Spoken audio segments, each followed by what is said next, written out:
Hey, good afternoon, everybody. I'm Stephen Klajan, and welcome to Back to the Futures. Wow, what a day we had here today. We had a GDP number that came in stronger than expected, and jobless claim numbers came in line. So the markets really liked the numbers. And even though the bond market sold off, it recovered, showing the economy is a lot stronger. And it really kind of put the market in the mode that potentially that the Federal Reserve may not cut interest rates in September. The Fed fund futures right now are predicting a high probability of over 85% that we're going to get a rate cut in the month of September, and maybe again one in November, and maybe another one in December. You know, today's title is going to be about using the bigger time frames, looking at the 30 and 60-minute time frames. And what the key element here for this whole mindset is, as the last show I talked about using multiple time frames. And when you use multiple time frames, it is important to be able, especially during the US session, to look at the 5 time frames on the S&P futures, NASDAQ futures, gold futures, 30-year bond futures, oil futures. I look at the 3-minute, the 5-minute, the 15-minute, and the hourly. And then, you know, my research has shown me that when you're trading in the markets during the US session, you need to really truly rely on looking at the underlying ETFs, the spiders, the SPY, the QQQs with trading the NASDAQ futures, the SPY with the S&P futures, the diamonds with the YM, the Dow futures, the IWMs with the RTYs, okay, the TLTs with the 30-year bonds, the USOs with crude oil. Now, this research I've done, I spent years, and I taught this again, some of the top hedge fund managers. And what I show, that based upon my research, what I do is it's all predicated on what's called combination methodologies / combination theories, right? Same thing, right? So when I get these big buy and sell reversals during the day, or any time like I did here, and let me just go to the chart that's up on the screen right now. Using this is my own software, right? I spent nearly a decade building this, and I have indicators that are on the left. I have numbers on the right, and I can get to all that at another point in time. But what's important to really understand is that when you use the combination methodologies, and like I told you last time, I have 5 conditions in the market.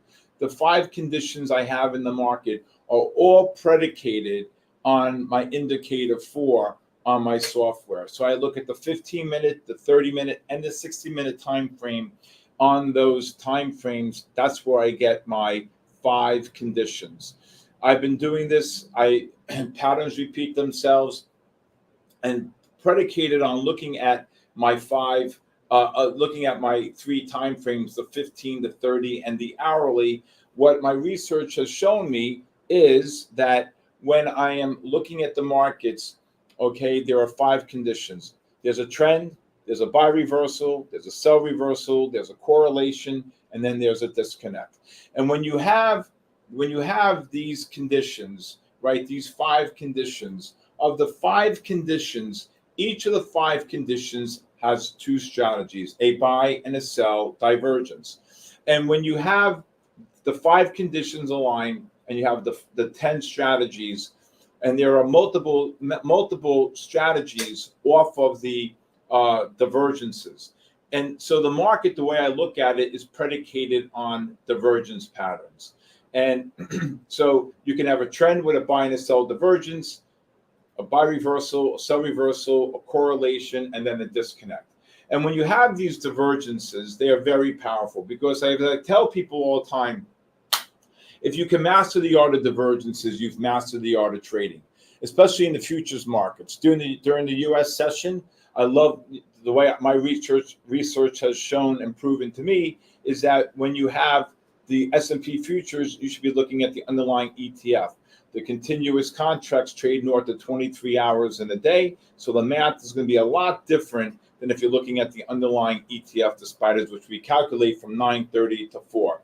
And when you calculate the math from 9:30 to 4, the math is going to be a lot different than if you're calculating from 23 hours on the continuous contracts, whether you're looking at the S&P futures, the NASDAQ futures, etc. Okay? Now, one of the things that is really super important to really fully understand the scope of this is we used combination theories to combination time frames because, for example, if you look at the chart that's right in front of you, you can see I got the buy reversal on the 15-minute time frame. Then I got the buy reversal on the 30-minute right here, my algorithm right here. Then I got the buy reversal right here on the 60-minute time frame. And then we had, if you look here, you can see looking at the 5. So this is the first pullback right here on the 15. Now we're getting a monster pullback here. And I think the S&P is eventually going to push up to new highs here.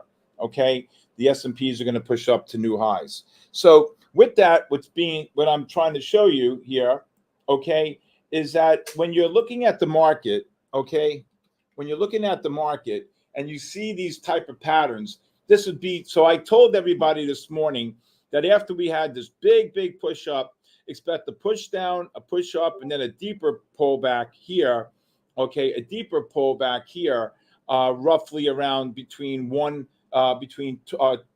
and 2 o'clock. And that's exactly what we got here. That's exactly what we got here. And so when you have a bounce of that nature, okay, when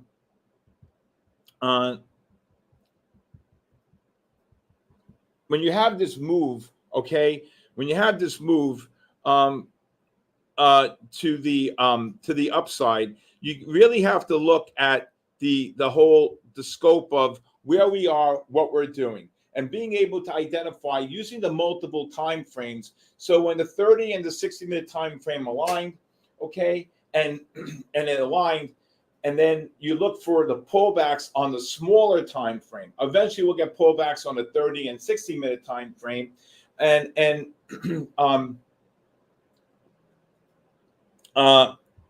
what you want to be able to do is when you're trading the markets to be able to be in the situation to recognize the trend. So once I got the buy reversals on the 15-minute time frame on the spiders, okay, at 9:45, we have what's called a disconnect because the 30 and 60-minute time frames did not reverse the buy. And then when I got the buy reversal right here on the 30-minute and then the 60-minute time frame, bam, what happened? Next thing you know, now you look to the smaller time, you look to buy the pullback on the 15, which happened nicely, and then you look at the next time frame, which is the 60-minute, and then we wait to see the pullback on the 15-minute time frame. Very strong patterns here, and what we really need to understand is using these. If this will really, in my heart, I will tell you, I've been doing this. I've talked to some of the top hedge fund managers. This will help you recognize the patterns, the trends, and understand and helping you trade futures here at Tradier Futures. This is something that is remarkable in the sense that when you're able to see these type of moves, to be able to recognize, like right now, I'm expecting a very big push up between now and the end of the day on the S&P futures. So I think we got in below 50 here. It's 52 and a quarter. And I still think we're going to get another very big push up. We had, I wanted to show you a great short pattern here that happened around 12 o'clock, 12:15. Okay, I called shorts on the S&Ps right here. Okay, I called shorts on the S&Ps here above the 61.5. I give what's called a range, and the range is all predicated on scaling into a position and then scaling out of a position. So when you have the move that I saw, right, you're making new highs here. You're making new highs right here, but the MACDs on the 5-minute time frame did not confirm the highs. Okay, again, I'll say it again. The MACDs did not confirm the highs. Okay, and when you have the MACDs not confirming the highs, okay, then you have what's called a sell divergence in a positive trend, right? So I called this short. I said I'd be looking to short above 61.5 to 67.5, and then you scale into the positions, right? You scale into the position to the point where as it's going up, whether you're doing micros or whether you're doing big ones, right? Depending on your account size and your experience level, I'm not one to do what's called single lot entries. You just sell one contract at 61.5 and it goes to 63.5. I'm more into what I'm used to doing is called pyramiding, which means, let's just say, for example, we'll keep it simple. You sell one at 61.5, two at 63.5, and then you sell four at 65.5. And you always keep your stop in place. You always have to have preservation of capital, right? And what's important to fully understand is when you're trading the markets to that magnitude, even if you did 1-1-1-1, the reason why I like pyramiding is because it brings up your average price. All right. So if you sold one at, say, 61.5, you sell two at 63.5, your average goes up to 62.75. Right. That's how I look at it. Right. Instead of doing 1-1-1. If you do single lot entries, I'm telling you, it's like, I'll give you the analogy. It's like getting up in the bottom of the ninth inning, bases loaded, and in order to really hit the, win the game, you got to hit the ball out of the park, and that's it, right? And I think what's really important is when you learn to use the scaling in and scaling out process, using the multiple time frames. This is very, very important, right? And like I said, I keep repeating myself because I want to emphasize the true importance of how many of how many top guys I've taught how to use these indicators, how to see the divergence patterns, and how to be able to fully understand the whole scope of the trading methodologies using combination theories / methodologies, but also using the ability to take multiple time frames. Another thing I want to touch on is a lot of people come to me and say, Steve, indicators lag. And they're 100% right. Indicators lag. Hands down. Hands down. I've never said they didn't lag. Okay. But here's the one thing, though, right? The price sets the tone. The indicators, here's the price. The indicators lag, obviously. There goes the S&Ps right back up again. And guess what? Right? S&Ps just rallied 4 just now here. Okay. I said below 50, I'd be a buyer. Right? And then now, right now, the patterns are set based upon the indicators. Do you understand that? So price leads, indicators lag, but based upon the way I have this set up, I can see the pattern based upon the indicators, and then I know how to trade it, right? That is important, very important for anyone who is trading the markets, especially trading futures.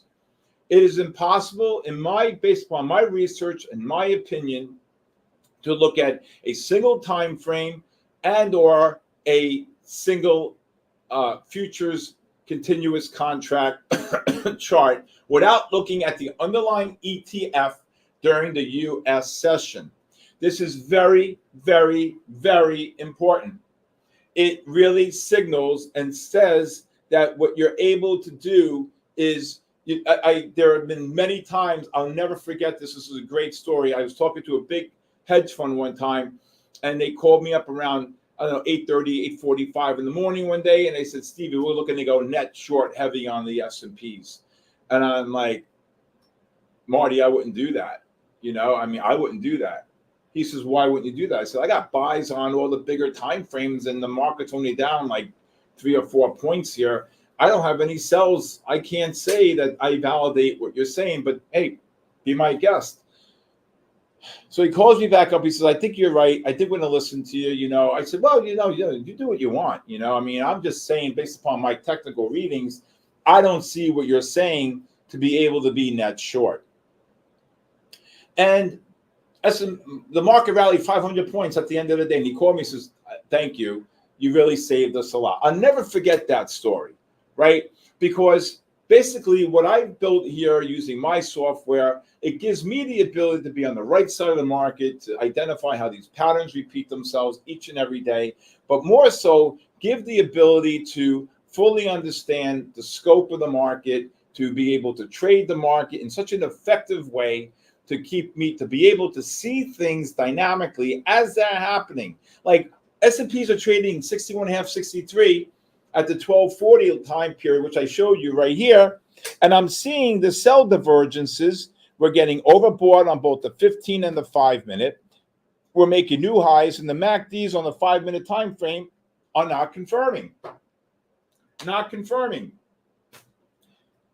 I said I'd be looking to short them, right? So if I'm looking to say short them, right, then then guess what? The chances of this pattern failing are in my favor, meaning to be short. And you wait patiently for these patterns to set up. Remember, of the 5 key words, consistency that I have: discipline, confidence, patience, and passion. So what you want to be able to do is recognize the ability to trade the market effectively in a way that gives you the best odds for that time that you're trading the market, right? To be able to give you the hindsight, the visualization, the repetition of being able to see the market in such a way that gives you good returns each and every day. Okay? All right. So, does anybody have any questions? I mean, this 30 minutes flies right by here. I got to be bluntly honest with you. It just absolutely flies. Okay? And if anybody has any questions at all, you're free to call me or text me at 914-500-7484. I mean, I live and breathe this every single day. So to me, this is something that I love to do. It gives me great joy and honor. All right. Now, I want to show you gold really quick here. Okay. Now, you're not going to know this strategy unless you're with me, right? So basically, here on the gold futures here, this is the one now. Let me look at the 5 and the 15 here. This one here. Is this it? Right here. So gold futures right now, okay, if you look at gold futures, you can see that we're in a big trend. The GLDs, very strong, big buy reversals today, big monster buy reversals, okay? But here's the thing that really struck me, right? The thing that really struck me was this pattern right here. When you have the 5-minute time frame right here, okay, crossing over positive, which is a buy signal per se, with the MACDs above the pivot, I normally take the short on the overbought condition and wait for the pullback. So in this example, gold futures hit a high of like 252 and change, okay, 252 and change, and then it dropped about $4 just now. It dropped about $4. And so when you have a drop of that magnitude, okay, when you have a drop of that magnitude, you really have to say to yourself, okay, the importance of the pattern, okay, and how these patterns repeat themselves each and every day. And when these patterns repeat, it's all predicated on the ability to recognize a pattern, right? Now, this happened when we were on, so when it made the new high up there. And had I seen it, you know, in the stream here, I would have been looking for shorts because that is a sell divergence pattern on gold futures, okay? And so when you're looking at the overall scope of the trade, I always look at my charts from left to right, top to bottom, right? And I'm looking at the charts and recognizing the patterns, recognizing the whole scope of where we are and what we're able to do, right? To be able to recognize the pattern in such a way that gives us the best ability to be consistent each and every day. To be able, you know, one thing I want to talk about also is when you're trading futures, to be able to apply stop orders, market stop orders. I'm not a fan of stop limit orders, okay? I'm not a fan of stop limit orders. I think that that's nothing but trouble, okay? I believe that when you trade with stop limit orders, if they blow through the number, okay, you're going to be in a lot of trouble because it becomes an offer. It becomes an offer. What I mean by that is if, let's say, you're long the S&Ps and then you have a stop at 40, a buy stop limit of 49, and it blows through 49, instead of it being a market order, boom, where you're going to get filled, right? Guess what? It becomes an offer. It could trade all the way down and you didn't get filled. If it's a stop buy, it's a stop market, sell stop, market order, guess what? Boom, right? Boom. It ticks at 49. The next sale's 48. You're out of 48 at least. On a stop limit, you don't know where you're going to go, right? I mean, it could keep going down, but you're stuck at 49 because when it triggered at 49, you basically did not get out. You basically did not get out, right? So using stop orders, buy stops, sell stop, market orders are very important, are very, very important, okay? And when I'm saying the importance of these orders is because it's just cognizant to understand the net difference between the two, okay? The net difference between the two. That's all. And I want you to be clear. I want to be clear with this, that everybody has their own ways of doing things, right?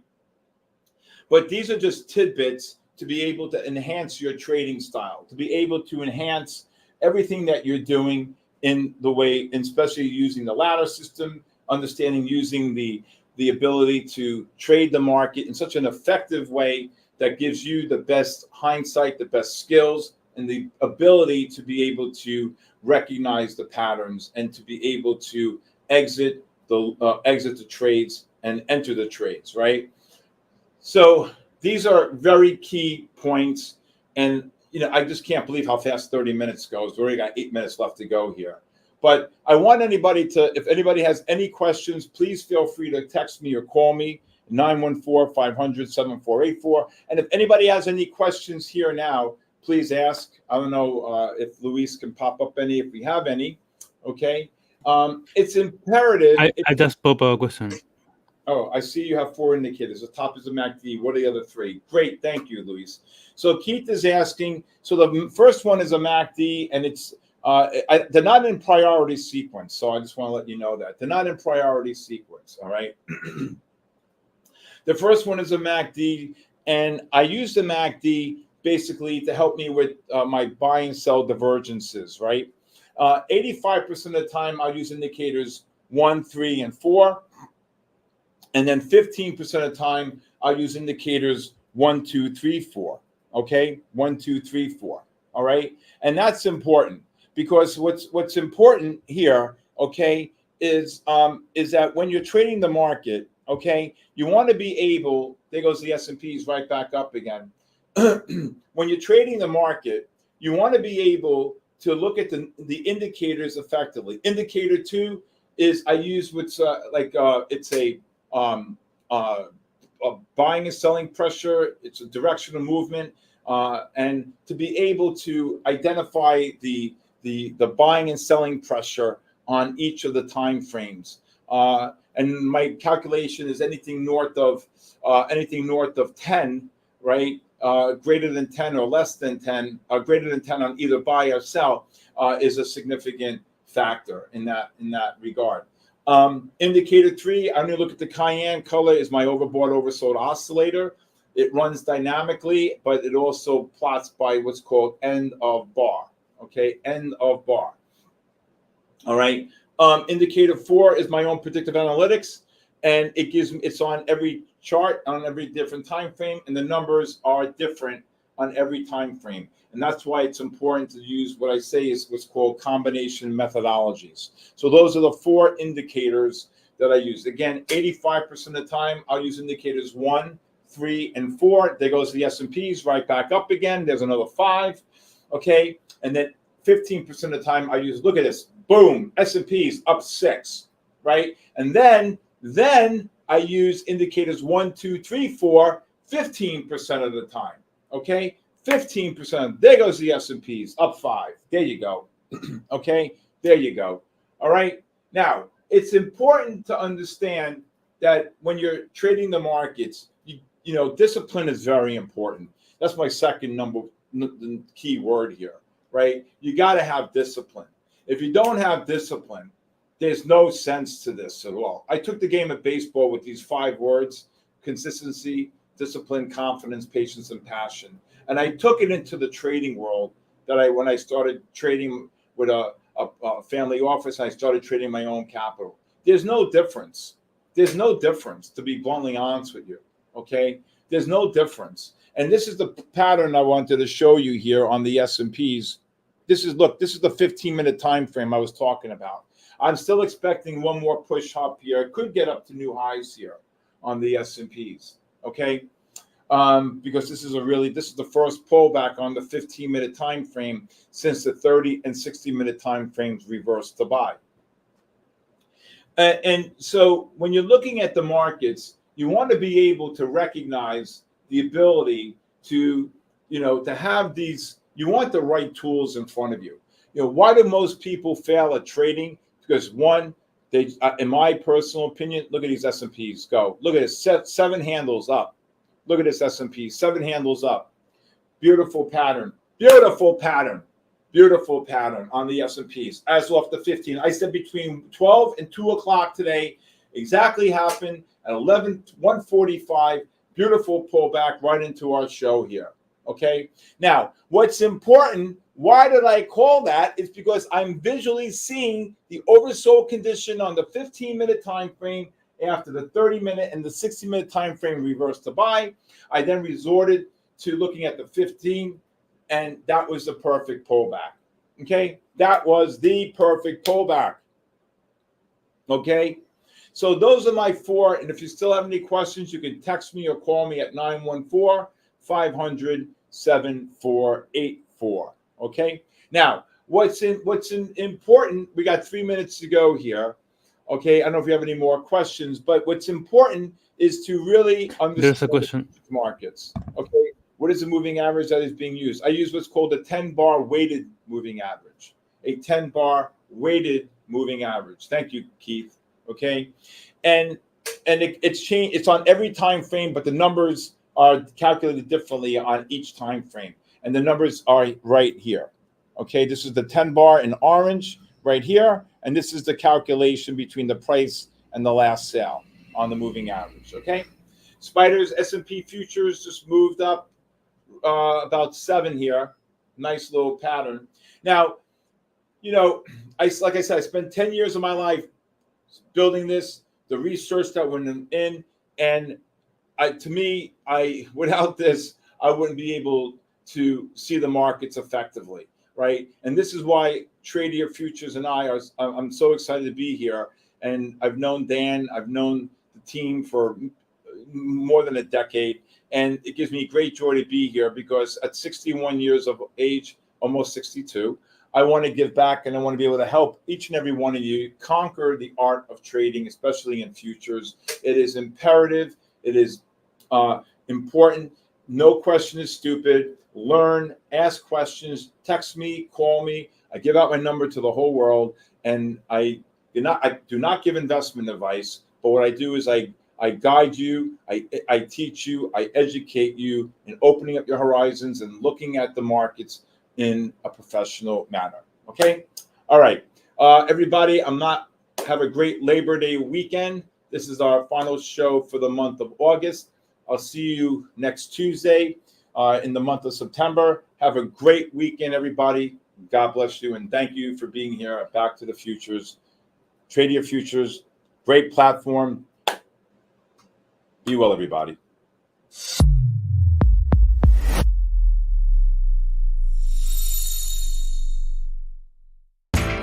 You know how the financial world goes. Here comes the buzzkill. Please make sure to take some time to read this boring disclaimer. We will owe you one.